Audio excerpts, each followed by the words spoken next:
Muy buenas noches, querida y amada iglesia de Breña. Es una alegría para nosotros el poder reencontrarnos nuevamente en este espacio de entre amigos, un espacio que está sirviendo para muchos poder aprender algunas cosas de lo que implica la vida cristiana, pero aprenderlo de una manera diferente, ¿no? A través del testimonio, a través del caminar de diversas personas que a lo largo de estas últimas 3 semanas hemos tenido el gusto de poder tener con nosotros.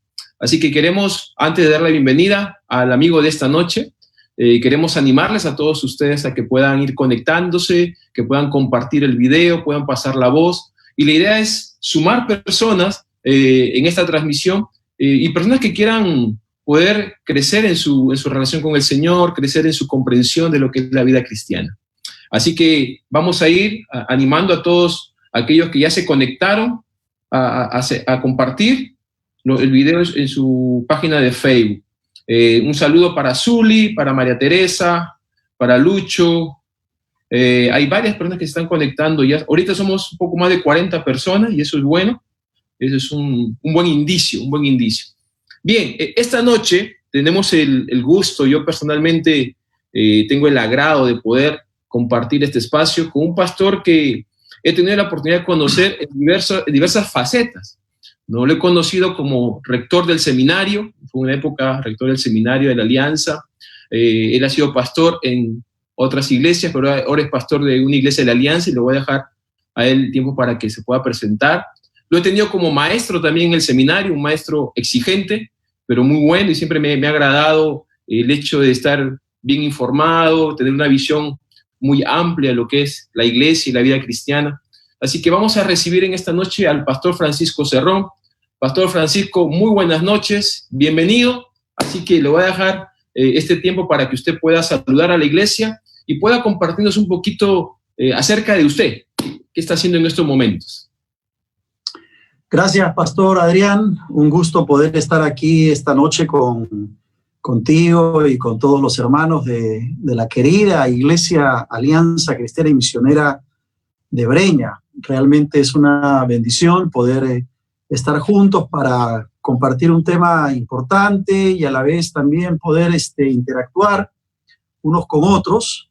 Gracias al Señor por la oportunidad que nos da en esta etapa de la vida, ¿no? Donde estamos pues en una cuarentena ya muy extendida y hemos tenido que echar mano de la tecnología y de las redes sociales para poder mantener la llama encendida con nuestras congregaciones. Como bien has dicho, soy pastor de la Alianza Cristiana y Misionera en San Felipe, en Comas, una linda congregación, y aprovecho en saludar a mis hermanos que están entrando ahí de Comas. He visto algunos que están conectándose también.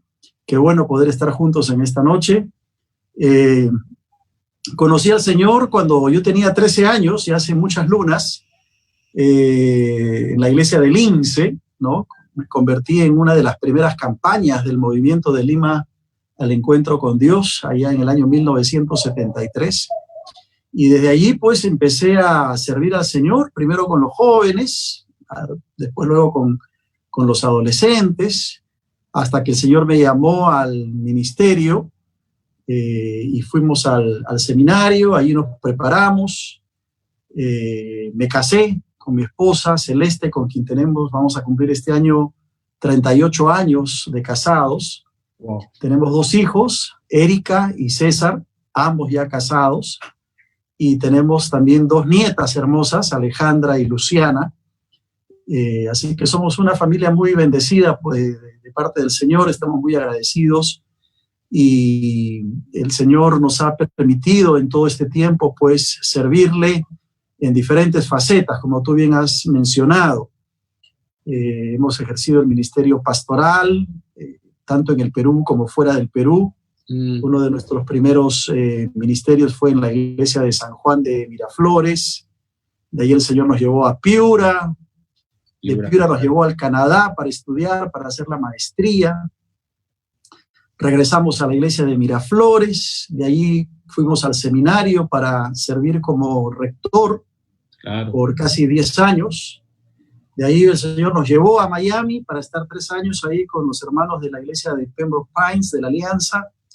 y luego volvimos al Perú inicialmente para trabajar con Fatela a tiempo completo, pero en los planes del Señor estaba que entráramos a la iglesia de San Felipe, una linda iglesia donde ya tenemos 8 años allí sirviendo, ¿no? Wow. Así que más o menos en resumen esa es mi trayectoria, podríamos decir, podría contar muchas cosas más, pero creo que no quiero aburrir a los hermanos, así que con eso creo que tienen bastante información acerca de un servidor.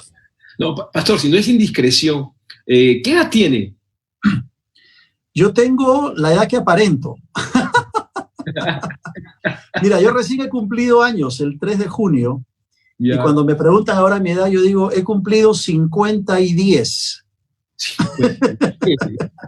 He cumplido 60, tengo 60 años, Adrián. 60 años, pastor. Acabo de cumplir, la semana pasada acabo de cumplir 60 años, sí. Y verdad que no parece que tuviera 60 años, ¿ah? O sea, se le ve mucho más joven, la verdad. O sea, gracias. Bueno, por eso decía que uno tiene la edad que aparenta, ¿no? No, le decía esto porque haber hecho tantas cosas, pareciera que uno ha vivido muchos años, pero como que ha logrado varias cosas en corto tiempo. Bueno, Dios ha sido bueno en muchos sentidos. Una de las cosas es que casi nunca me echan mi edad, siempre me echan hasta 20 años menos y me siento bien cuando me dicen que tengo 40 o 42 o 45. Me cae bien, no me quejo, pero Dios ha sido bueno porque es cierto que una trayectoria pues de casi 35 años de ministerio, Dios nos ha permitido la faceta del ministerio pastoral, en un sentido la faceta misionera, porque en Miami estuvimos casi como misioneros, y la faceta en la educación teológica, ¿no? Entonces hemos pasado, digamos, por varios espectros del ministerio y eso es simplemente, pues, gracia de Dios y bendición de Dios, no es algo que yo busqué. De hecho, cuando yo entré al seminario a estudiar, al Instituto Bíblico, yo no sabía a qué me llamaba Dios, yo solamente sabía que Dios me llamaba. No sabía si me llamaba a ser pastor, a ser misionero, a ser teólogo. Yo obedecí el llamado de Dios y en el proceso Dios fue mostrando el llamado, ¿no? Que ha tenido diversas facetas, como tú bien señalas. Qué interesante lo que acaba de decir, pastor, ¿no? Porque a veces como que algunas personas cuando hablan del llamado de Dios, como que el llamado de Dios tiene que ser, digamos que completo en un primer momento, ¿no? Él me tiene que decir si me llama, a dónde me llama, a qué me llama específicamente, pero todo es como un proceso también que uno va descubriendo en su caminar, ¿no? Sí. Es cierto que a veces Dios muestra claramente el llamado específico, ¿no? O sea, yo quiero que tú seas misionero, por ejemplo, ¿no? Otros, evidentemente, son llamados a un ministerio pastoral, digamos, casi exclusivamente. Probablemente otros sean llamados al ministerio de la educación teológica, también con cierta exclusividad, pero creo que en muchos casos también Dios nos va llevando por diversos caminos y nos va usando para su gloria, para su honra, y lo mejor que podemos hacer los que somos llamados al Señor es pues tener simplemente esa disponibilidad para ir donde Dios quiere que vayamos, ¿no? Yeah. Pastor, antes de entrar al tema de esta noche, usted ve todo el tema de Fatela, y ahí me gustaría que si nos puede compartir un poquito de Fatela, el rol que cumple, cuál es el objetivo de Fatela. Quizás algunas personas que están conectadas también le gustaría conocer un poco acerca de esto. Gracias por la pregunta, Adrián. Sí, Fatela es la Facultad Teológica Latinoamericana de la Alianza Cristiana y Misionera. Es una facultad que ofrece programas de maestría, es decir, está por encima del bachillerato o la licenciatura que uno pueda obtener en un instituto bíblico o un seminario. Es un programa de posgrado. Uh-huh. En estos momentos tenemos lo que se conoce como la maestría en estudios teológicos, con énfasis en pastoral urbana, y la nueva maestría que hemos abierto este año, que es la maestría en teología bíblica. Las dos son maestrías. Entonces, para entrar a una maestría, uno de los requisitos es tener o un título teológico de seminario, haber terminado el seminario, o tener un título profesional, vale decir, haber egresado de la universidad como abogado, ingeniero, doctor, profesora, secretaria, qué sé yo, tener un título profesional y tener una base bíblica teológica con los cursos del seminario, no todo el seminario, pero por lo menos los cursos troncales que se le llama, para poder acceder a la maestría. Y la maestría dura aproximadamente, se puede hacer en 2 años y medio, 3 años. En estos momentos todo lo hemos puesto en el programa, en el formato virtual, ¿verdad? Usualmente tenemos clases presenciales en el seminario de Pueblo Libre, en la Iglesia de los Olivos, en Trujillo y en Chimbote. Pero ahora todo lo hemos vuelto virtual, entonces estamos ofreciendo las clases a la mitad del precio, dicho sea de paso, en razón de la cuarentena y la pandemia, a la mitad del precio para todos los pastores y profesionales que tengan interés en una maestría en estudios teológicos y en estudios bíblicos, ¿no? Así que, Adrián, esperamos que te reincorpores pronto. La maestría de Fatila tuya ya sabía. Te estamos extrañando, hermano. Ya sabía, dije, no hago mejor la pregunta porque me va a caer, dije yo, me va a caer. Bueno, no, es bueno, le hice la pregunta porque hay varias personas que creen o que asumen que solamente la maestría de Fatela está dirigida a solamente pastores, pero no, es un programa abierto a creyentes con cierta base teológica, pero que también deseen crecer, ¿no es cierto?, en su desarrollo personal, teológico y aún en su comunión con el Señor, y eso es bueno aclararlo. Ya somos más de 60 los que estamos conectados, y eso sin contar a los que se han añadido al compartir cada uno de los videos de distintas iglesias. Este espacio es un espacio para poder compartir de una manera muy horizontal y muy transparente qué es lo que el Señor nos ha permitido aprender, no sé, algo nuevo o quizás algo que hemos olvidado en estos días de cuarentena, que han sido días difíciles, ¿no? Y yo recuerdo haber escuchado de alguien que dijo que las crisis revelan lo que somos, ¿no? Y que nuestro carácter, que es el tema de esta noche, que nuestro carácter va a quedar en evidencia en los momentos de crisis. Entonces, esta noche con el pastor conversamos acerca de la importancia de desarrollar un carácter cristocéntrico, más aún en medio de las crisis, ¿no? Entonces, yo quiero cederle, pastor, a usted la palabra para que pueda compartirnos un poquito más, y en el transcurso de la conversación, si es necesario, yo estaré haciendo algunas preguntas, y a nuestros oyentes y a aquellos que nos están viendo, yo les animo a que cualquier pregunta ustedes la pueden escribir al Facebook, al chat del Facebook, y yo estaré leyendo las preguntas y se las voy a trasladar al pastor Francisco. Pastor, ¿qué tan importante es el carácter para un cristiano? Bueno, gracias por la oportunidad de compartir un poquito sobre este tema. Esto no va a ser una prédica ni una clase, ¿no? Va a ser básicamente compartir un poquito acerca del tema del carácter, sobre todo en tiempos de crisis. Y cuando hablamos de carácter, tenemos que diferenciar lo que se puede entender por carácter, ¿no?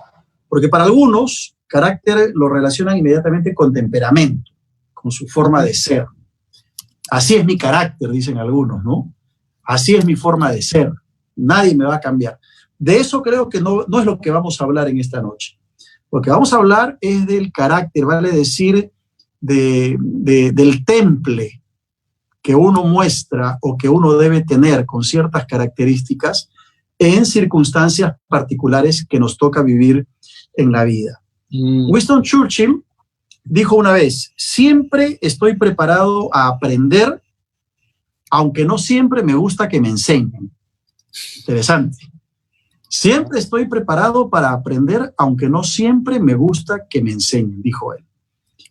Y eso demuestra justamente que la tendencia del ser humano es a imponerse con su carácter, con sus convicciones, con su forma de ser también a veces, imponerse sin estar dispuesto a recibir de parte de otros corrección, llamada de atención, qué sé yo, algunos consejos que nos permitan corregir y cambiar no solo nuestra forma de ser, sino nuestra forma de actuar y de ver la vida. Yo siempre le digo a mis estudiantes que el carácter es lo que una persona es en la oscuridad. El carácter es lo que una persona es cuando nadie la ve. Y hoy día, que estamos en esta cuarentena, ya entrando casi a los 90 días pronto, nos pasamos sin que nadie nos vea. Los únicos que nos ven es la esposa, cuando estamos con la esposa, o los hijos, o los padres. Pero no te ve el pastor, no te ven los hermanos de la iglesia, cómo te relacionas en tu casa, qué es lo que haces, a qué hora te levantas, si ayudas o no ayudas a la esposa o al esposo en los quehaceres del hogar, no te ven. De repente te ven ahora tus compañeros de trabajo porque ya estás saliendo a trabajar. Pero carácter es lo que una persona es en la oscuridad. Carácter es lo que una persona es cuando está sola, cuando nadie te ve. Ahí se ve la integridad de la persona, ¿no? Y creo que el carácter es un elemento al cual tenemos que darle mucho énfasis, porque el carácter tiene que ver con lo que somos, no tanto con lo que hacemos. Lo que hacemos puede ser muy importante. Lo que hacemos tiene un valor, claro que sí. Y todos tenemos talentos, dones, virtudes que Dios nos ha dado, que son muy buenas y que tienen que ser puestas a disposición del Señor y ser usadas en la vida de la iglesia. Pero el carácter tiene que ver con lo que somos, no con lo que hacemos. El carisma tiene que ver con lo que hacemos, el don. Y una vez escuché a un teólogo yugoslavo de la antigua Yugoslavia en una conferencia, y me quedó muy grabado lo que él dijo. Él dijo, el carisma sin el carácter es una catástrofe. O sea, los dones, las capacidades, el talento, sin el carácter, sin lo que tú realmente eres, es una catástrofe, no sirve de mucho. Y si bien es cierto, el carisma tiene que ver con los dones, el carácter tiene que ver con el fruto del Espíritu Santo. Ambos son válidos y son importantísimos en la vida de la iglesia. Una iglesia no puede caminar si no tiene dones, si no hay gente, hombres y mujeres con la habilidad y con el don de la predicación, de la enseñanza, de liderazgo, de fe, con el don de presidir. Todos esos dones son muy importantes para que todo el aparato de la iglesia funcione. Pero eso es lo que hacemos, que es muy distinto al carácter, que es lo que somos y que tiene que ver con el fruto del Espíritu Santo. Y entonces, cuando hablamos del carácter y del fruto del Espíritu Santo, estamos hablando de amor, de gozo, paz, paciencia, benignidad, bondad, fe, mansedumbre y templanza, que son los 9 aspectos del fruto del Espíritu Santo. Entonces, el carácter tiene que ver con lo que realmente somos en esencia. Tiene que ver cómo yo muestro mi amor en un tiempo de crisis, el gozo en medio de la dificultad o la enfermedad, la templanza, la mansedumbre cuando parece que voy a perder los papeles y que me voy a desesperar, tiene que aparecer la mansedumbre. Ahí se ve el carácter de una persona. Una persona puede ser un excelente predicador, un excelente maestro, un excelente consejero, pero si no es respaldado por un carácter cristiano que es producto y resultado del fruto del Espíritu Santo en su vida, no hay mucho éxito en ese ministerio y en ese trajinar. Resulta que no va a haber mucho que mostrar, porque con los labios, con las palabras decimos una cosa, pero parecería que con la forma de ser lo negamos, ¿no? Y eso es muy trágico. Por eso el carácter es lo que una persona es en la oscuridad. Pastor, una consulta. ¿Por qué es tan difícil poner énfasis justamente en el tema del carácter? Porque es más sencillo desarrollar las habilidades, las capacidades, es más sencillo poner en práctica los dones, pero resulta muy complicado poner nuestra atención justamente en lo que usted acaba de mencionar, que es en los frutos que el Espíritu Santo debe producir en el creyente. ¿Por qué? ¿Por qué es tan difícil? Bueno, yo pienso que en parte es porque tenemos todos una naturaleza pecaminosa. Y esa naturaleza de pecado es el tropiezo más grande para el desarrollo de un carácter cristiano de acuerdo a lo que la Biblia señala. es más fácil dar a conocer nuestros talentos y nuestros dones, nuestras virtudes, nuestras capacidades. Es mucho más fácil, ¿no?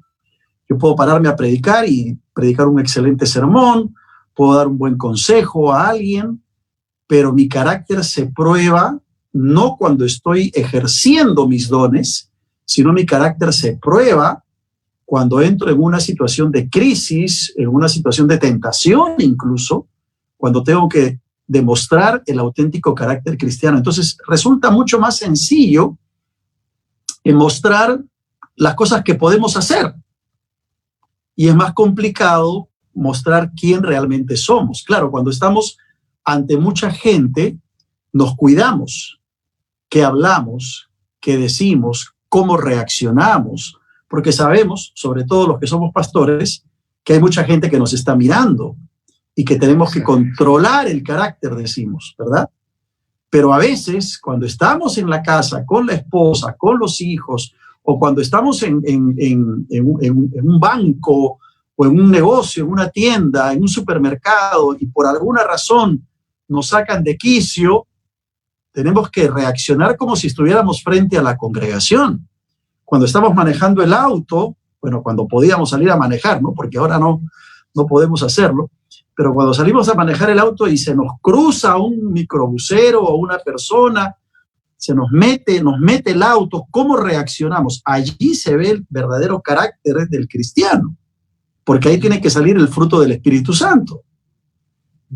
Eso no quiere decir de que no hayan momentos en que perdamos los papeles y nos descontrolemos y tengamos que ir al Señor a pedir perdón. Ahora, lo otro es que hay que entender que el carácter o la formación del carácter es un proceso que toma tiempo en algunos casos. A veces Dios cambia de la noche a la mañana a una persona, viene a Cristo, se entrega, pasa adelante y de un momento a otro Dios lo cambió. Pero en otros es un proceso que toma tiempo. Yo, por ejemplo, soy una persona, permíteme compartirlo, soy una persona que siempre he sido de carácter fuerte. Siempre he sido fosforito, como decimos, ¿no? De cualquier cosa, una injusticia o algo que no me parece, ya me encendía. Bueno, yo era así, 30 años atrás, 40 años atrás. Dios me ha ido cambiando, me ha ido transformando. Y entonces ha habido un proceso de transformación que ha tomado su tiempo, ¿no? Entonces yo ahora trato de ejercer un control. El Espíritu Santo dejo que controle esas reacciones.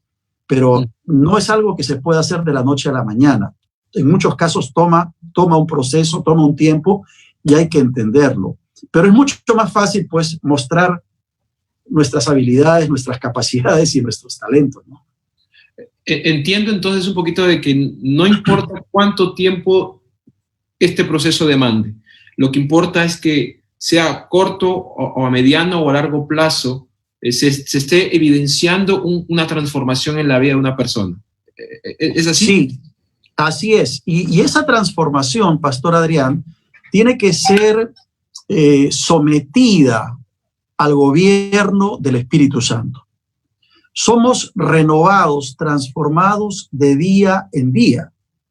Y eso es la meta a la cual tiene que llegar el cristiano. O sea, un creyente hoy no puede ser el mismo del que fue hace un año atrás. Tiene que haber crecido, tiene que haber madurado, tiene que haber cambiado, tiene que haber dejado patrones de conducta, de vida, que lo llevan a un estado espiritual distinto. Y tiene que seguir avanzando. Seguimos avanzando en la vida cristiana hasta que alcancemos la perfección en la presencia del Señor. Pero mientras estamos en esta tierra, tenemos que someternos a esa transformación diaria, constante, que finalmente la hace el Espíritu Santo, ¿no? En la vida de cada persona. Eso no quiere decir de que no vamos a pecar y que vamos a ser perfectos, no. Porque todos tenemos nuestras debilidades, nuestras falencias, y seguimos siendo moldeados por el Espíritu Santo en nuestra vida. Pero sí, es una constante en la vida cristiana. Permanentemente, hasta que dejemos esta tierra, tendremos que ir sometiendo nuestra vida al gobierno del Espíritu Santo y Él irá transformando poco a poco, de gloria en gloria, como dice la palabra, poco a poco hasta que seamos semejantes a Cristo. Cuando el apóstol Pablo dice, sed imitadores de mí, así como yo de Cristo, él puso una valla muy alta, porque yo no sé cuántos de los que estamos en estos momentos escuchando o viendo por Facebook, no sé cuántos podríamos decir, imítenme a mí así como yo imito a Cristo. Es una valla muy alta, pero el Señor es comprensivo con nosotros y Él, como el alfarero que le va dando forma a un vaso de barro, Él nos va formando y nos va moldeando poco a poco. ¿Cuál es la clave? El deseo y el sometimiento al gobierno del Espíritu Santo. Y Él va transformando la vida poco a poco. En ese punto, pastor, en un sentido práctico, porque a lo mejor algunos pueden entender esta expresión de sometimiento al poder del Espíritu Santo. En un sentido práctico, ¿qué significa esto en el día a día de un creyente? Muy buena pregunta. Yo siempre he dicho que la vida cristiana es fundamentalmente racional. Y eso no es una herejía. En la vida cristiana hay emociones, ¿verdad? El Espíritu Santo nos toca, nos quebranta, lloramos. A veces, cuando estamos cantando, levantamos las manos y adoramos al Señor. Todo eso está muy bien. Esa es la parte emotiva. Pero la vida cristiana es fundamentalmente racional. La fe viene por el oír y el oír la palabra de Dios. Pablo va a decir, transformaos por medio de la renovación de vuestro entendimiento. Está hablando de entendimiento, para que comprobéis cuál sea la buena voluntad de Dios, agradable y perfecta. No os conforméis a este siglo, sino transformaos por medio de la renovación de vuestro entendimiento. Luego va a hablar del culto racional. Así que para mí el punto de partida es entender lo que dice la Biblia, entender lo que la palabra del Señor señala. Y si la palabra de Dios dice que esto es pecado, entonces yo lo entiendo, lo proceso en mi mente y le pido al Señor que si ese pecado es una debilidad, me ayude a cambiar y Él transforme mi vida. Yo lo entiendo con mi mente.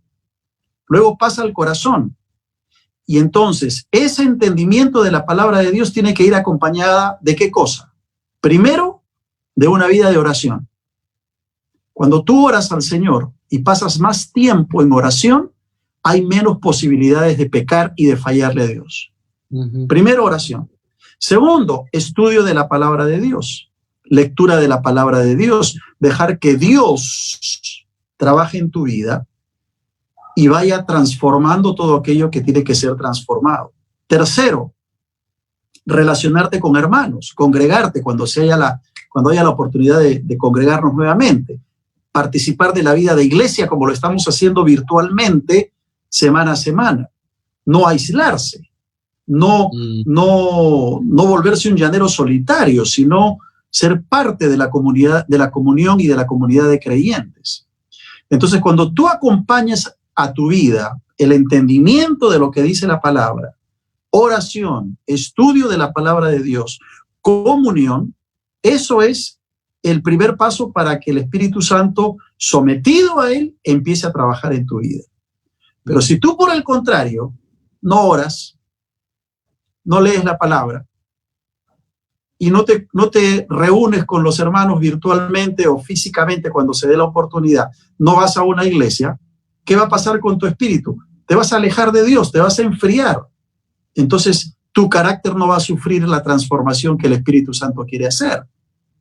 Para que haya un cambio, tiene que haber el deseo, el entendimiento y en obediencia practicar la oración, la palabra, las disciplinas espirituales, el ayuno, la meditación, la contemplación, todo lo que acompaña una vida espiritual.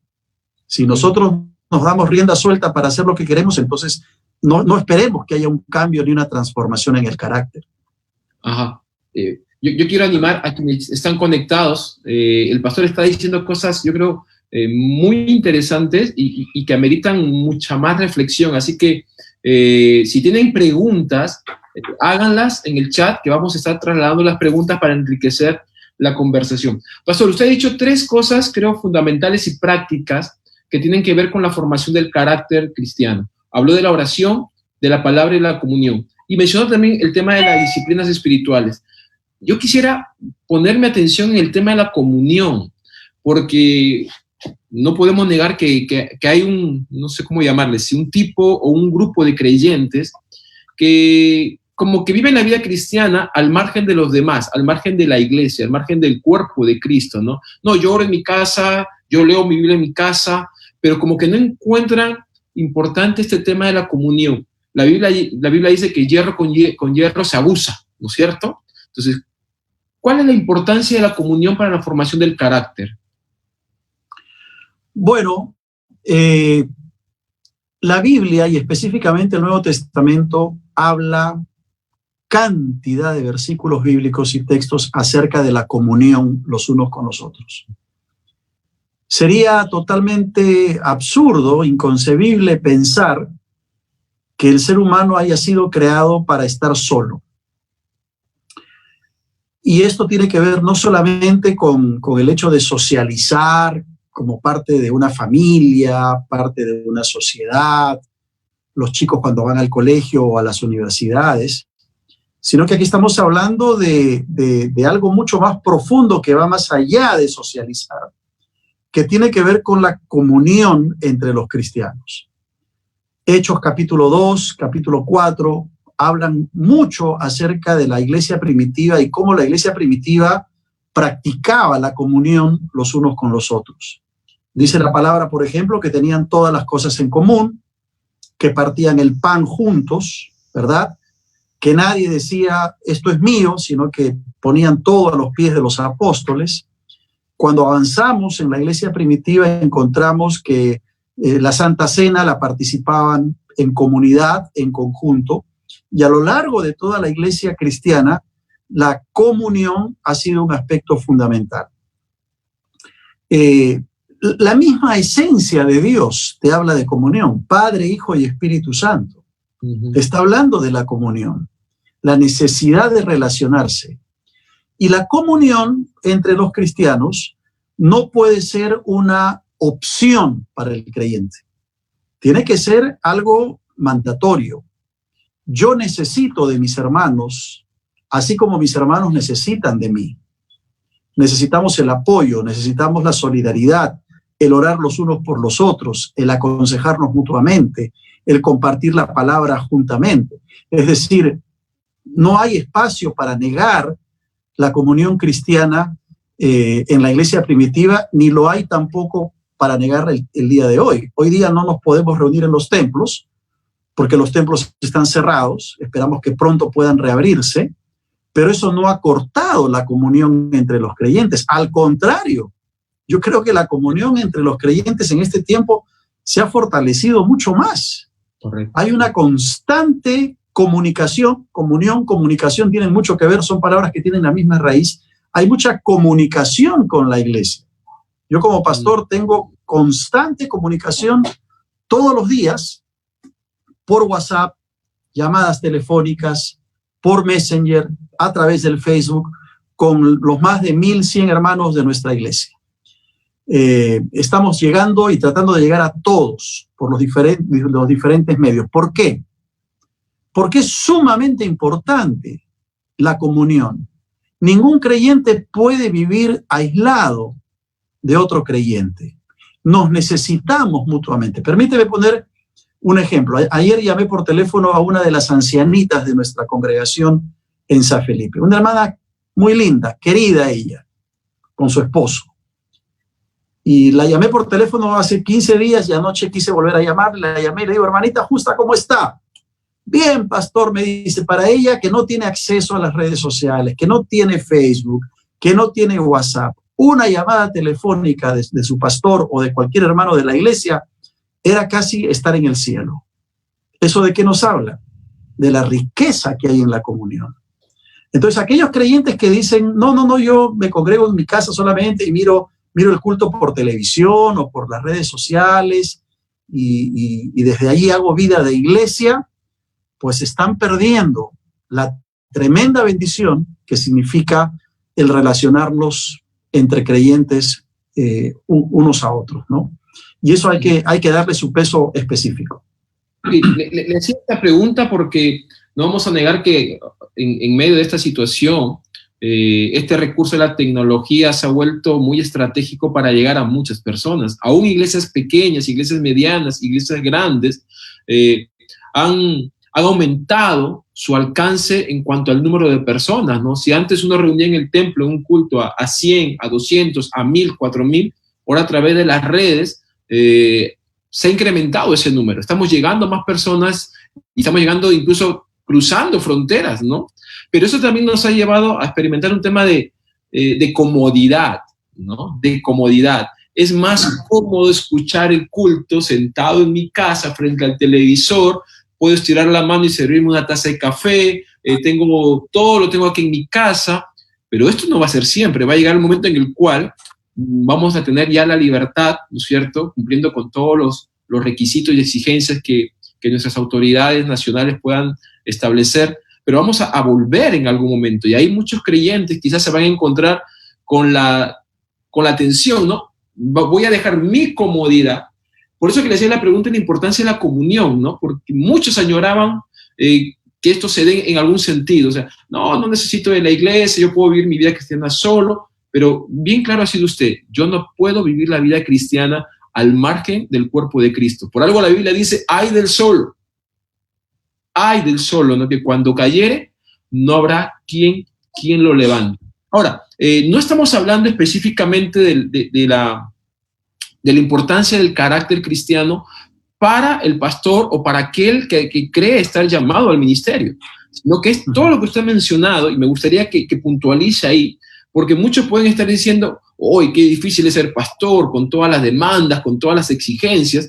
Pero esto no es un tema que solamente involucra a los pastores o a aquellos que están en el servicio, sino a todo creyente. Definitivamente, sí, definitivamente. Pero antes de contestar eso, me gustaría hacer alguna comentario a lo que tú has dicho, que me parece muy, muy atinado, ¿no? Sí, con las redes sociales estamos llegando a muchísima gente, más de lo que normalmente llegamos cuando tenemos nuestras reuniones en el templo. Uh-huh. Eso nos puede nos puede hacer pensar a los pastores si mejor no debemos seguir con esta estrategia a través de las redes sociales y cerremos el templo. Ajá. Mira, para que tengas una idea, el domingo 31 de mayo, nosotros tuvimos un alcance, Facebook nos lo comunicó, tuvimos un alcance de más de 5,000 personas ese domingo por medio de Facebook Live. Más de 5,000 personas. Nuestro templo tiene capacidad para 350 personas y con todos los cultos congregamos a un promedio de 1,000, 1,100 personas por semana. Predicando 5 veces. Ahora, predicando una vez por las redes sociales, llegamos a 5,000 personas. De estrategia, ¿no? Algo así, ¿no? Podríamos pensar, ¿no? Es otra estrategia interesante. Entonces, la comodidad no solamente sería para el hermano que ya no tiene que salir a tomar el micro para llegar al templo, sino que, como tú bien has dicho, desde su cama, con su taza de café, puede estar escuchando el culto, sino que la comodidad también es para el pastor, que grabamos un solo mensaje y alcanzamos a más gente en vez de ir hasta la iglesia a predicar 5 veces. Pero ¿se trata de eso? ¿Se trata de eso la comunión? No.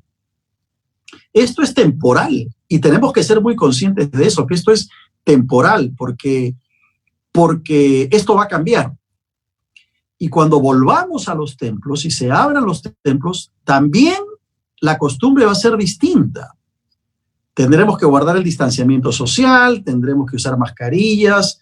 Ya por ahí se está diciendo que niños menores de 8 años no podrán entrar a los cultos, ni personas mayores de 65 años. Entonces, todo eso nos va a generar una dimensión distinta, ¿no? Y tenemos que ser muy conscientes de que esto es temporal y que vamos a tener que llegar nuevamente a lo que es lo bíblico. ¿Qué dice la palabra? No dejando de congregarse como algunos tienen por costumbre. La Biblia no dice no dejando de conectarse, ¿no? No dejando de hacer Zoom. Eso no dice la Biblia. Dice no dejando de congregarse. Entonces, tendremos que llegar al momento de congregarnos nuevamente, pero obviamente tenemos que respetar también todas las medidas de bioseguridad y respetar las decisiones de nuestras autoridades, ¿no? Entonces la situación va a ser diferente y la comodidad no es solamente para, digamos, los hermanos de la iglesia, sino también para nosotros. Entonces hay que entender que nos necesitamos mutuamente. Nos necesitamos mutuamente. Esto es muy bonito. Yo estoy viendo que hay hermanos de diferentes iglesias que han entrado a la transmisión. Veo que hay hermanos de Miraflores, hermanos de San Felipe, obviamente están los hermanos de Breña. He visto por ahí incluso a un hermano que yo tengo que vive en Estados Unidos, hermano de padre, un saludo para Coco, que también se conectó. Entonces es muy bonito porque llegamos a mucha gente, alcanzamos a mucha gente, pero no nos acostumbremos a esto, porque tendremos que volver a lo que es la vida de iglesia, ¿no? Y el carácter cristiano, como tú bien has dicho, no es solamente para el que es pastor o es el líder. Cuando el apóstol Pablo dice en Gálatas que debemos tener el fruto del Espíritu Santo, se lo está diciendo a todos los creyentes, a todos los cristianos, a aquel cristiano que se convierte y desde el primer día que se entrega al Señor, tiene que evidenciar el fruto del Espíritu Santo. Así que el carácter cristiano no es solamente una evidencia para el pastor, para el líder, para el que está en autoridad. Todos los creyentes tienen que evidenciar esa transformación de su carácter. ¿Tomará tiempo? Posiblemente. Habrá que ser paciente, someterse al Espíritu Santo, orar al Señor, como bien he dicho, entender lo que dice la palabra poco a poco, estudiarla, y en ese proceso se va a producir una transformación. Es para todos los cristianos. Estaba recordando lo que usted mencionó, un pasaje de Gálatas, y hay un pasaje que para mí siempre ha sido confrontador y a la vez desafiante e inspirador, ¿no? Que es Gálatas 4:19, cuando el apóstol Pablo dice: hijitos míos, por quienes vuelvo a sufrir dolores de parto, hasta que Cristo sea formado en vosotros. Y Pablo está hablando ahí de un propósito final, ¿no? Y está hablando también del costo que representa para un cristiano llegar a ese propósito. Y Pablo está involucrando a toda la iglesia, Toda la iglesia está llamada a poder formar a Cristo en su vida, ¿no? Y ese proceso es un proceso doloroso, ¿no? Porque cuando uno piensa en dolores de parto, no es un tema fácil de sobrellevar, ¿no? Es un tema que cuesta mucho, ¿no? Uno sufre en el proceso de poder dejar que Cristo sea formado en nosotros. ¿Cuánto a usted le ha representado, pastor, en estos años que tiene de vida cristiana, más que de ministerio, cuánto le ha representado, cuánto sufrimiento, cuánto dolor? Wow, qué buena pregunta, no la esperaba, pero sí, en mi vida cristiana, como tú bien dices, quitando a un lado quizá el ministerio, ya hablando como un simple creyente, sí, yo he tenido muchas ocasiones en que he derramado muchas lágrimas delante del Señor pidiendo que haga cambios en mí, que me cambie mi carácter, que cambie mi demasiado, el ser demasiado impetuoso a veces, que transforme mi mente, mis decisiones, y sí, y lo sigo haciendo. O sea, no es algo que haya terminado, sino que constantemente tengo que ir a la cruz y decirle: Señor, necesito que tú sigas transformando esto, ¿no? Yo recuerdo cuando empecé mis primeros años de ministerio, habían cosas del propio ministerio que me eran más difíciles de cumplir y de llevar. Tenía que pedirle al Señor: Señor, dame más amor por los hermanos, dame más amor por la iglesia. No ha sido una cosa sencilla y en muchos casos eso ha implicado lágrimas, oración, búsqueda de Dios, entender su palabra y dejar que Dios vaya transformando. Esos son los dolores de parto, ¿no? que habla Pablo. Y es interesante porque Pablo, el apóstol Pablo, luego en Filipenses, va a extender el concepto que tú has mencionado en Gálatas. Tú te acordarás, y nuestros hermanos que están viéndonos también en Filipenses 3, el apóstol Pablo dice, pero cuantas cosas eran para mí ganancia, las he estimado como pérdida por amor de Cristo. Y luego en el versículo 8 dice, y ciertamente aún estimo todas las cosas como pérdida por la excelencia del conocimiento de Cristo Jesús mi Señor, por amor del cual lo he perdido todo y lo tengo por basura para ganar a Cristo y ser hallado en él, no teniendo mi propia justicia que es por la ley, sino la que es por la fe de Cristo, la justicia que es de Dios por la fe. Pero nota el versículo 10. Luego dice, a fin de conocerle. A fin de conocerle. O sea, tú te podrás preguntar, pero Pablo ya no conocía a Cristo cuando estaba rumbo a Damasco y tuvo la experiencia en el caballo que se cae. Ya no conoció ahí a Cristo. ¿Cómo dice él después de muchos años a los filipenses? A fin de conocerle. No, Pablo no había conocido a Cristo el camino a Damasco. Pablo había empezado a conocer a Cristo, que es muy distinto. Y durante toda su vida, él era consciente que tenía que conocer más y más a Cristo. Por eso que él habla de la excelencia del conocimiento de Cristo. Y dice, a fin de conocerle. Yo no creo que he conocido a Cristo totalmente.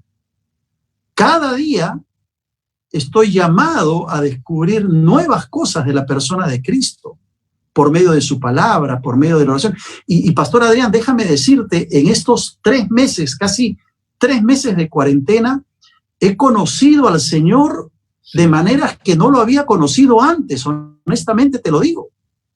Al ver el sufrimiento, al ver la necesidad, al verme yo mismo encerrado en casa, entendiendo que tengo que depender del Señor 100% y que no dependo ni de mis habilidades, ni de mis capacidades, ni de mis títulos, ni de salir a la calle a hacer mis cosas. No.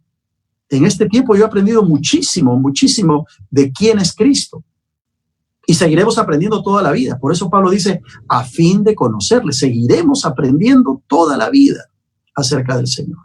Y ahí yo quisiera quizás ir llegando a un punto, me parece importante, porque hablar de carácter cristiano no es hablar solamente de ser buenas personas, es de ser semejantes a Cristo. O sea, Cristo es nuestra medida, Cristo es nuestro destino, Cristo es nuestro objetivo.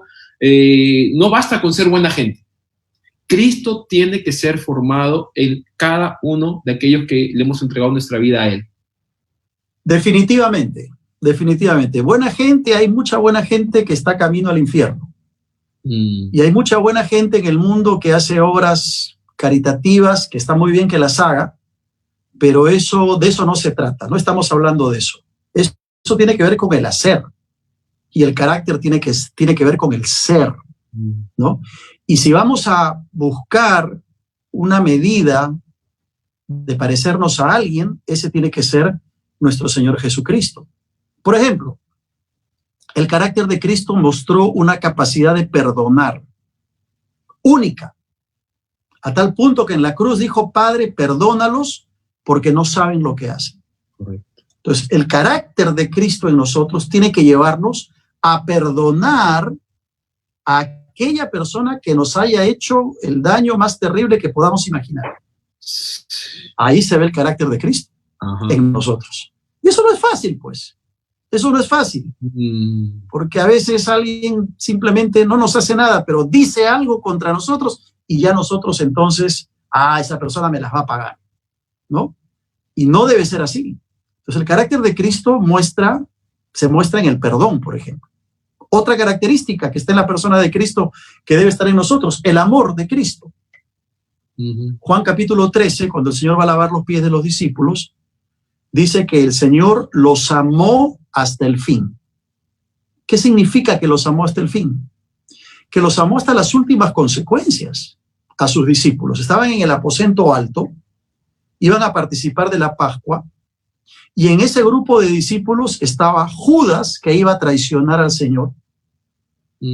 Estaba Pedro, que iba a negar al Señor, Estaba Tomás, que no iba a creer en el Señor resucitado, pero dice Juan que el Señor los amó hasta el fin. ¿Quién puede discutir el amor de Cristo? Nadie. Hay evidencia, ¿verdad? No tenemos que pasar tiempo aquí hablando del amor de Cristo. Exacto. Bueno, ese mismo amor tiene que estar en nosotros, porque ahí se refleja el carácter de Cristo. Amar no solamente a la gente que nos cae bien, amar no solamente a las personas que nos hacen un favor, que son nuestros amigos, sino amar aún a nuestros enemigos, como dice la palabra, y amar a las personas que se pueden constituir muchas veces en una piedra en el zapato para nosotros. Ese debe ser el amor. Otra característica en Cristo que habla del carácter de Cristo que debe estar en nosotros, el servicio, el servir al prójimo, el servir a los demás.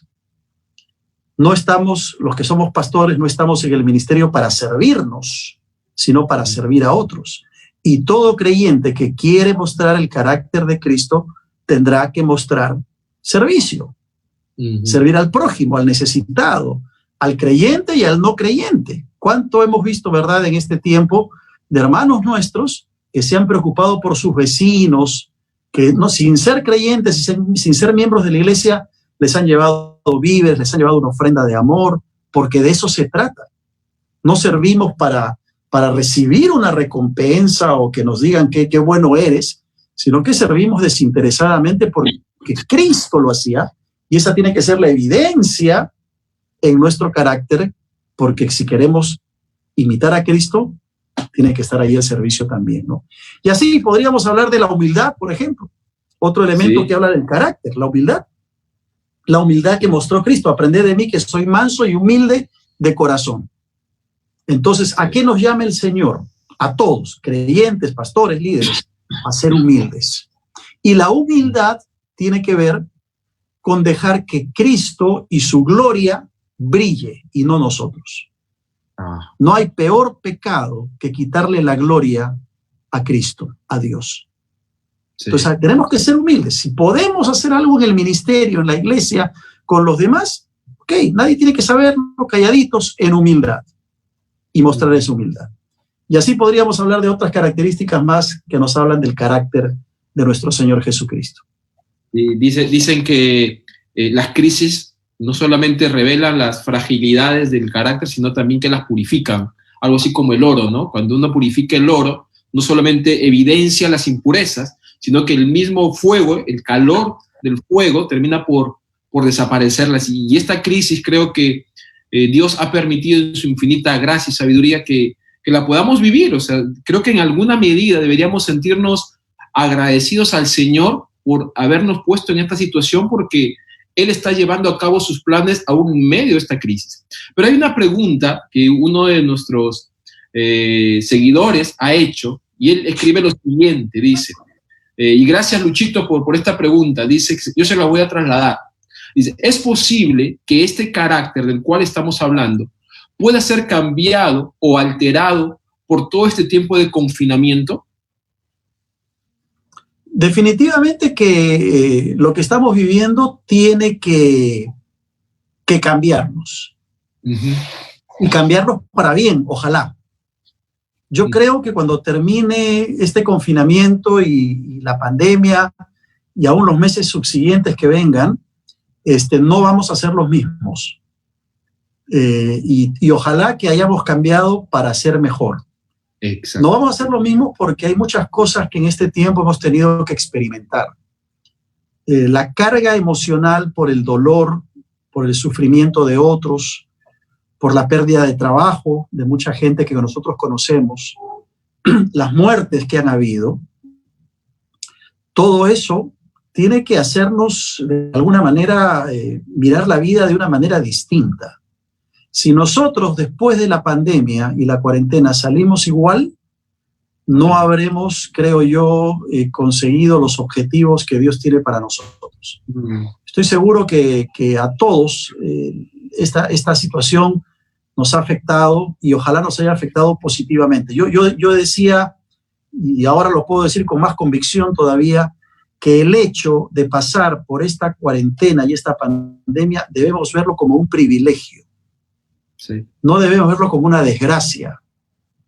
Hay a veces escucho cristianos que dicen, qué desgracia nos cayó la pandemia. Ni como un qué castigo. Desgracia este virus. ¿Cómo? Ni como un castigo, como algunos también han dicho. Es un castigo divino. Ni como un castigo. Esto hay que verlo como una etapa que Dios está permitiendo en la raza humana con sus propósitos. Él tiene varios propósitos distintos que de repente nosotros ni los conocemos, pero nosotros como creyentes tenemos que verlos como un privilegio. Es un privilegio estar pasando por esta situación. ¿Por qué razón? Porque si no fuera posiblemente por esta situación que nos estamos pasando, probablemente tú no estarías buscando más a Dios. Probablemente tú no habrías despertado una sensibilidad para ayudar a tu prójimo. Tal vez tú no estarías condoliéndote con la situación de adversidad que pasa tu hermano o tu vecino o un amigo. Y todo eso nos lleva a una madurez espiritual. Por lo tanto, no debemos ver la cuarentena ni la pandemia como una desgracia. Por lo menos el creyente que tiene una esperanza gloriosa no lo ve con ojos de desesperanza. Tenemos que mirarlo con ojos esperanzadores. No es fácil, no estoy diciendo que sea fácil, ni somos masoquistas, ni nada de eso. Pero tenemos que entender que dentro del plan de Dios y del propósito de Dios, Él nos da a nosotros el privilegio de atravesar por esta prueba, porque se está afinando el carácter, se va afinando la vida y nos va mostrando cosas que de otra manera probablemente no las entenderíamos. Arnaldo Torres escribe en nuestro chat y él hace un comentario que espero una opinión de parte suya, pastor. Él dice lo siguiente: somos creados a imagen y semejanza de Dios, somos imagen, somos la personalidad, el reflejo del carácter de Dios, tenemos la responsabilidad de ser dignos representantes ante el mundo. ¿Qué opinión tiene al respecto? Sí, bueno, hay que entender que el concepto de imagen y semejanza son conceptos que se originan en el Antiguo Testamento, ¿verdad? En Génesis capítulo 2, cuando el hombre es creado, dice que fuimos creados, capítulo 1 y capítulo 2, que fuimos creados a imagen y semejanza de Dios. Eso significa que parte de los atributos de Dios de manera limitada fueron incorporados en la raza humana. Por ejemplo, la capacidad de amar.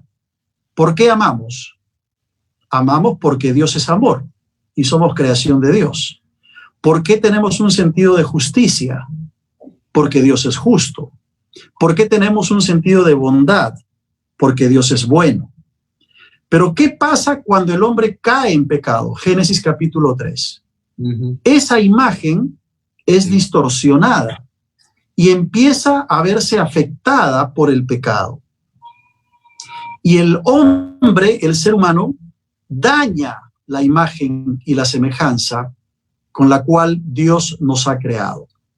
Por lo tanto, no es que los creyentes tengamos imagen y semejanza de Dios y que los no creyentes no tengan o no sean creados a imagen y semejanza de Dios. La imagen y semejanza de Dios es universal a la raza humana. Toda persona es creada a imagen y semejanza de Dios. En el Antiguo Testamento se usan dos palabras hebreas para imagen y semejanza, que son la palabra selem y la palabra demud, que en el Nuevo Testamento tienen su correlativo con dos palabras en el griego, la palabra eikon y la palabra homoiosis, que se traducen como imagen y semejanza. Entonces, nosotros somos creados a imagen y semejanza de Dios. Ese demud, ese eikon está en nosotros. Por eso es que podemos todos, incluso los no creyentes, escuchar una música clásica y ser inspirados y ser motivados a un éxtasis casi espiritual. Y por eso es que aún los creyentes y los no creyentes podemos mirar una puesta de sol y admirarnos. ¿Por qué?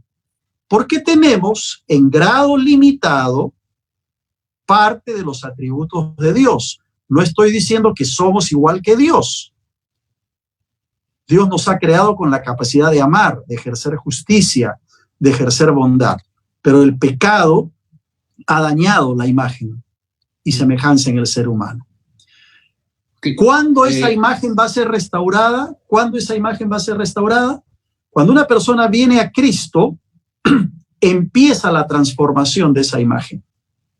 Empieza esa persona a cambiar. Cuando Cristo viene al corazón, hay una transformación. Seremos transformados, dice la palabra. Y cuando lleguemos a la presencia de Dios, esa imagen será completamente restaurada. Pero mientras estamos en esta tierra, tiene que producirse esa transformación, que es la transformación del carácter, pero seguimos siendo creación de Dios a imagen y semejanza. Aún el pecador más recalcitrante, el asesino, el terrorista, el violador más terrible, ha sido creado a imagen y semejanza de Dios. Por eso es que predicamos el evangelio, porque toda persona que ha sido creada a imagen y semejanza de Dios tiene cómo responder al evangelio. Exacto. Porque hay, como decía San Agustín, tiene un vacío en el corazón en forma de Dios, que solo Dios lo puede llenar. Y por eso la persona puede responder a temas espirituales, ¿no? Espero haber respondido en la pregunta. Sí, me parece que ha sido muy puntual y muy claro. Y creo que a razón de esa respuesta se genera otra inquietud. Y hablando precisamente del carácter, ¿cuál es la diferencia o qué diferencia usted puede encontrar entre el carácter del hombre natural, el hombre carnal y el hombre espiritual? Es una pregunta que aquí también nos han hecho, hablando del carácter propiamente dicho. Bueno, la Biblia habla del hombre natural, del hombre carnal, el sárquicos en el griego, y del hombre espiritual, el neumáticos, ¿no? La Biblia habla del hombre natural, del hombre espiritual, del hombre carnal. Si llevamos ese mismo concepto al tema del carácter, pues lo único que podríamos señalar es de que se está hablando del hombre que no tiene a Cristo, el hombre natural. El hombre carnal es el cristiano que ha entregado su vida a Cristo, pero que de alguna manera u otra todavía hay situaciones en su vida, prácticas, costumbres que no lo hacen espiritual totalmente. Como Pablo dice, hay división entre ustedes, le dice a los corintios. Había un caso de inmoralidad ahí en la iglesia de Corinto. Había desórdenes porque no se esperaban a tomar la Santa Cena, eran carnales, ¿no? Había quienes decían yo soy de Pablo, yo soy de Apolo, se peleaban entre ellos. Todo eso habla del hombre carnal. Y Pablo les tiene que decir, yo no les puedo dar a comer vianda porque no sois espirituales, sois carnales. Y el hombre espiritual, o el hombre de carácter espiritual, si queremos relacionarlo con el tema del carácter, es aquel que ha mostrado pues una madurez espiritual, ¿verdad? Controlado por el Espíritu Santo, evidencia los frutos del Espíritu Santo y que va camino a una madurez total, que será cuando estemos en la presencia de Dios, porque acuérdense que Pablo también le llama la atención a Pedro, ¿no? En Gálatas, ¿no? Sí. Siendo Pedro un hombre que había mostrado un crecimiento en su vida espiritual, siendo él que había sido un hombre que había negado al Señor y antes de eso el Señor le había dicho, apártate de mí, Satanás. Luego lo vemos predicando un tremendo sermón donde se convierten más de 3,000 personas. Tiene un ministerio tremendo en la iglesia primitiva, pero Pablo tiene que llamarle la atención. O sea que había algo que todavía no estaba completo en el mismo apóstol Pedro. Cuánto más en nosotros. Pero esa es la diferencia que yo plantearía de lo que es el hombre natural, el hombre carnal y el hombre espiritual. Pastor, ¿desde cuándo se comienza a forjar el carácter? Y hablando en el contexto de una familia cristiana. No sé si usted en su experiencia puede encontrar en estos procesos de formar el carácter de nuestros hijos, cuando son niños, cuando son adolescentes, cuando son jóvenes, ¿cuán difícil es este proceso para los padres? Porque los padres somos los primeros maestros, pastores y discipuladores de nuestros hijos. Sí. Pero cada etapa tiene su propia sal y pimienta, su propio aderezo. Bueno, mira, la formación del carácter en un niño empieza desde muy temprano. Nunca me voy a olvidar que una vez le preguntaron al pastor Alfredo Smith, una señora, le dice, pastor, ¿cuándo debo empezar a disciplinar y a corregir a mi hijo? Y el pastor Smith, con mucha sabiduría, le pregunta a la señora, le dice, ¿qué edad tiene su niño? No, pastor, tiene 6 meses. Ya es muy tarde, le dijo. Ya es muy tarde. Eso ilustra, creo yo, que la formación del carácter en un niño empieza desde muy temprano, desde que es bebé y desde que el bebé empieza a entender ciertas cosas. Pero la mejor herramienta, la mejor lección que se le puede dar a los hijos en la formación del carácter no es una prédica, no es una clase, no es un sermón, es tu vida como padre y como madre. Los hijos nos ven a nosotros y si ellos ven que nosotros tratamos mal a la esposa, ellos van a pensar que eso es normal. Si ellos ven que nosotros mentimos, ellos van a pensar que eso es normal. Si ellos ven que perdemos el temperamento y perdemos el dominio propio, ellos van a saber que eso es normal. ¿Por qué? Porque lo están viendo. Yo no puedo decirle a un hijo mío pequeño, respeta a tu mamá no le hablas así, si ve que yo como padre le grito a mi esposa y le hablo feo. Ahí hay una incongruencia. Por eso decía que el carácter no tiene que ver con lo que hacemos, sino con lo que somos. Y los niños están captando y están viendo todo lo que somos y lo van absorbiendo como esponja. Entonces los niños desde los 5, 6, 7 años ya van formando su carácter y su concepción de la vida, no por lo que escuchan ni por lo que... Eso influye, lo que escuchan, lo que ven en televisión, eso influye, pero sobre todo, básicamente, por lo que ven en el papá y la mamá. Yo le agradezco mucho a Dios porque tengo 2 hijos que aman al Señor y a lo largo de la vida nuestra, ya ellos son adultos, ¿verdad? Y tienen su propia iglesia. A lo largo de los años, yo me he preocupado mucho porque puedan ver en mí coherencia con lo que yo predicaba y predico y enseño. No me considero perfecto, ni mucho menos, al contrario. Creo que hay muchas cosas que pude haber hecho mejor en la formación de mis hijos.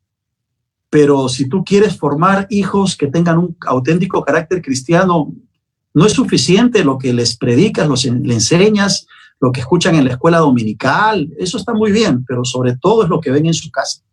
Tú eres el mejor libro abierto para ellos. Sí, sí.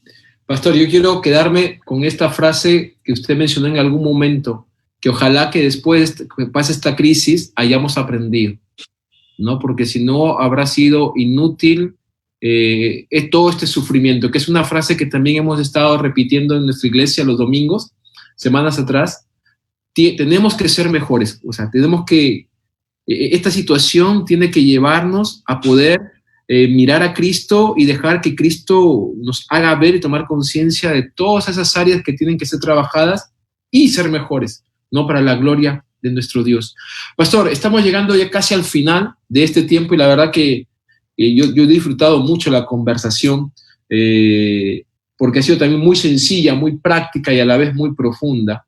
Yo quisiera pedirle a usted quizás que pueda dirigir unas últimas palabras a los hermanos que están conectados esta noche, animándolos, ¿no? En relación al tema que usted nos ha compartido. Bueno, yo quisiera decir, no se desanimen cuando tengan sus derrotas.